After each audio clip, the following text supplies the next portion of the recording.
আমি আসলে ওই ধরনের শিল্পী না যে আমার সামনে আপনি ঠাপ করে একটা জিনিস বলে ও ভালো গাইছে আমাকে আরো ভালো গাইতে হবে, আমি ভালো গাইলাম তাহলে ওকে আরো ভালো গাইতে হবে। তো এটা তো মানে লাভটা কাদের হচ্ছে? আমি শুভকামনা জানিয়েছি আমার পেজ থেকে মেজাবিনের জন্য, কিন্তু ছবিটা দেখা হয়নি কারণ আমি চালচিত্র দেখতে পারিনি, ডাবিং এর সময় যতটুকু দেখা। তো মেজাবিন মন খারাপ করার কিছু নেই, আর থাকলে আমি অবশ্যই দেখে যেতাম। খুব ভালো রেসপন্স আসছে, খুব ভালো রেসপন্স আসছে এবং বেশ ভালোই বলছে আর কি, মানে বললো যে একটু একটু ভালোই লাগছে নাকি আমার অভিনয়।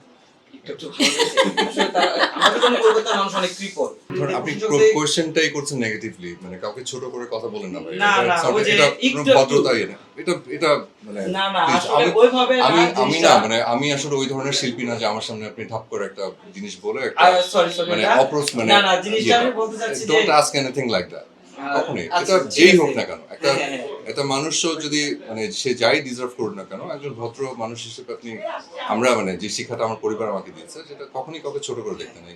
কেমন লাগে যখন দেখেন যে আপনারই বন্ধু এত ভালো একটা কম্পিটিশন দিচ্ছে, বলা যায় যে শাকিব খানকে সে অলরেডি একটা কম্পিটিশন দিয়ে দিছে, তো এই জিনিসটা আপনাকে কতটা আনন্দ দেয় বন্ধু হিসেবে? বন্ধু হিসেবে খুবই আনন্দ দেয়, এবং জিনিসটা হচ্ছে কম্পিটিশনটা হলে ভালো আমার কাছে মনে হয়, তখন যেটা হয় কি প্রত্যেকেরই ভালো করার মানে চেষ্টা থাকে আর কি। তো মানে ওই যে যেটা বললাম একটু আগে, ওটার এই কথাটাই বলেছিলাম যে it's a very good competition, এটা ভেরি গুড সাইন, এটা আমাদের ইন্ডাস্ট্রির জন্য এবং আমাদের দেশের যত সিনেমা বলি, নাটক বলি, গান বলি, যাই বলি না কেন।